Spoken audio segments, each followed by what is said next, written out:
ಹಾಸನ ಮಹಾನಗರ ಪಾಲಿಕೆ ಅಧಿಕಾರಿಗಳ ಕಾರ್ಯಾಚರಣೆ ಜೆಸಿಬಿ ಮೂಲಕ ರಸ್ತೆ ಬದಿ ಇದ್ದ ಅಂಗಡಿಗಳನ್ನು ಅಧಿಕಾರಿಗಳು ತೆರವುಗೊಳಿಸಿದ್ದಾರೆ. ಹಾಸನ ನಗರದ ಡೈರಿ ವೃತ್ತದಿಂದ ಕಾಟಿಹಳ್ಳಿ ವೃತ್ತದವರೆಗೂ ತೆರವು ಕಾರ್ಯಾಚರಣೆ ಆರಂಭವಾಗಿದೆ.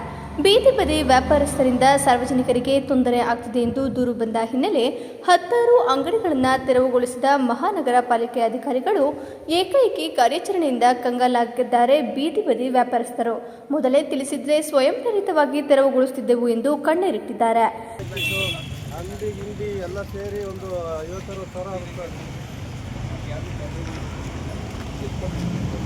ಆಯ್ತಾ, ನಾಳೆ ಬೆಳಿಗ್ಗೆ 6 ಗಂಟೆ ಮತ್ತೆ 2 ದಿನ, 1 ದಿನ, ಅರ್ಧ ಗಂಟೆ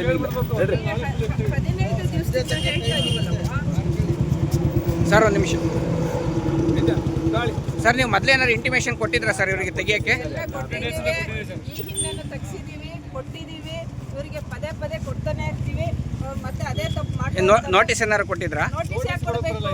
ಇದು ಸರ್ಕಾರಿ ಜಾಗ, ನೋಟಿಸ್ ಎಲ್ಲ ಕೊಡಕ್ಕೆ ಬರಲ್ಲ. ಬಂದು ತಿಳಿಸೋಗಿದ್ದ ಅಷ್ಟೇ. ನ್ಯಾಷನಲ್ ಹೈವೇ ನಾಲ್ಕು ಪ್ರಕಾರ ಅವ್ರು ಇಡಂಗೆ ಇಲ್ಲ. ಏನಾದ್ರು ಹೆಚ್ಚು ಕಮ್ಮಿ ಆದರೆ ಎಲ್ಲರೂ ಜವಾಬ್ದಾರ ಆಗ್ತಾರೆ. ಹಂಗಾಗಿ ತಳ್ಳ ಗಾಡಿ ಮತ್ತು ಕಾಲೇಜವ್ರದ್ದು 2-3 ಕಂಪ್ಲೇಂಟ್ ಇದೆ, ಲೋಕಾಯುಕ್ತ ಕಂಪ್ಲೇಂಟ್ ಇದೆ. ಇಲ್ಲೆಲ್ಲ ಬೇರೆ ರೀತಿ ಆ್ಯಕ್ಟಿವಿಟೀಸ್ ಆಗ್ತಾ ಇದೆ ಅಂತ. ಹಾಗಾಗಿ ನಾವು ಬೆಳಿಗ್ಗೆ ಬಂದು ಒಂದು 5-6 ಸತಿ ಹೇಳಿದ್ದೀವಿ. ಹೇಳಾದ್ಮೇಲೆ ಇವ್ರು ಏನು ಮಾಡದೇ ಇರೋದು. ಆದ್ರೂ ಇಂಟಿಮೇಷನ್ ಕೊಡಬೇಕಲ್ವ ಸರ್? ಏಕಾಏಕಿ ತೆಗೆದ್ರೆ ಯಾವುದು ಇದೆ ಸರ್? ಇಂಟಿಮೇಷನ್ ಕೊಡೋದಕ್ಕೆ ಫಸ್ಟ್ ಆಫ್ ಆಲ್ ಇಲ್ಲಿ ಇಡಬೇಕು ಅನ್ನೋ ಇರಬಾರ್ದು ಅನ್ನೋ ಪರಿಜ್ಞಾನ ಅವ್ರಿಗೆ ಇರಬೇಕಿತ್ತು. ಇದಾಗಲೇ ಹಿಂದೆ ಒಂದ್ಸತಿ ಇದನ್ನು ತೆಗ್ಸಿದ್ದಾರೆ, ಪದೇ ಪದೇ ತೆಗಿಸ್ತಾರೆ ಅನ್ನೋ ಪರಿಜ್ಞಾನ ಅವ್ರಿಗೆ ಇರಬೇಕು.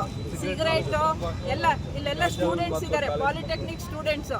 ಅಲ್ಲಿಂದನೂ ಫೋನ್ ನಮಗೆ ರಿಕ್ವೆಷನ್ ಬಂದಿದೆ, ನಮ್ಮ ಹುಡುಗರು ಹಾಳಾಗ್ತಾ ಇದ್ದಾರೆ, ಸಿಗರೇಟ್ ಸೇರ್ತಾ ಇದ್ದಾರೆ, ಇಲ್ಲೆಲ್ಲೋ ಗಾಂಜಾ ಗಿಂಜಾ ಆ ಥರ ಎಲ್ಲ ಗಲಾಟೆ ಮಾಡ್ಕೋತಾ ಇದ್ದಾರೆ ಅಂತ ಅಂದ್ಬಿಟ್ಟು. ಸೊ ಒಂದು ಕಾಲೇಜ್ ಪ್ರಿಮಿಸಿಸು, ಅದ್ರ ಪಕ್ಕ ಕಾಂಪೌಂಡು, ಈ ಕಡೆ ಹೈವೇ ಇದೆ, ಆ ಕಡೆ ಕಾಲೇಜ್ ಇದೆ, ಸ್ಟೂಡೆಂಟ್ಸ್ ಇದ್ದಾರೆ, ಸಾವಿರಾರು ಸ್ಟೂಡೆಂಟ್ಸ್ ಓದ್ತಾ ಇದ್ದಾರೆ. ಇವ್ರುಗಳು ಟೀ ಕಾಫಿ ಮಾರಿದ್ರೆ ಪರವಾಗಿರಲಿಲ್ಲ, ಸಿಗರೇಟು ಎಲ್ಲ ಮಾರ್ತಾ ಇದ್ದಾರೆ. ಬಡವ್ರ ಮಕ್ಕಳು ಓದ್ತಾ ಇದ್ದಾರೆ, ಗೌರ್ಮೆಂಟ್ ಶಾಲೆನಲ್ಲಿ ಓದೋದು ಬಡವ್ರ ಮಕ್ಕಳು. ಅಂತ ಮಕ್ಕಳು ಹಾಳಾಗಬೇಕಾ? ಇವ್ರದ್ದು ಮಾತ್ರ ಜೀವನ ನೋಡ್ಕೊಂಡ್ರೆ ಆಗುತ್ತಾ? ಇಂಟಿಮೇಷನ್ ಯಾಕೆ ಕೊಡಬೇಕು? ಅಂಗಡಿ ಮಾಲೀಕರು ಹೇಳ್ತಾರೆ ನಮಗೆ ಯಾವುದೇ ಇಂಟಿಮೇಷನ್ ಕೊಟ್ಟಿಲ್ಲ ಅಂತ. ಏಕಾಏಕಿ ಬಂದ್ರೆ ನಮಗೆ ನಷ್ಟ ಯಾರು ತುಂಬಿಸ್ಕೊಡ್ತಾರೆ ಅಂತ ಕೇಳ್ತಿದ್ದಾರೆ. ಅವರನ್ನ ಕಟ್ಕೊಳಕ್ ಹೇಳಿಲ್ಲಲ್ಲ ಸರ್. ಇದು ಯಾವುದೇ ಥರದ ನಷ್ಟ ಬರಲ್ಲ. ಸಣ್ಣ ಗಾಡಿ ಬೀದಿ ಬದಿ ವ್ಯಾಪಾರಿಗಳ ನಿಯಮಗಳ ಪ್ರಕಾರ ಗಾಡಿ ತಳ್ಕೊಂಬರ್ಬೇಕು, ವ್ಯಾಪಾರ ಮಾಡೋಕೆ ಹೋಗ್ಬೇಕು. ಆದರೆ ಇದು ವೆಂಡಿಂಗ್ ಝೋನ್ ಅಲ್ಲ. ಇದು ವೆಂಡಿಂಗ್ ಝೋನ್ ಅಂತ ಐಡೆಂಟಿಫೈ ಮಾಡಿದ್ವಿ, ಅಲ್ಲಿ ಮಾತ್ರ ವ್ಯಾಪಾರ ಮಾಡೋದು. ಆ ಥರದ್ದೆಲ್ಲ ಬಂದು ಎಲ್ಲೆಲ್ಲಿ ಬೇಕಾದ್ರೆ ಇಡೋದಾದರೆ ರೋಡ್ ತುಂಬ ಬರೀ ಅಂಗಡಿಗಳೇ ಆಗ್ತದೆ. ಆ ಥರ ಕಾನೂನಲ್ಲಿ ಅವಕಾಶ ಇದೆ.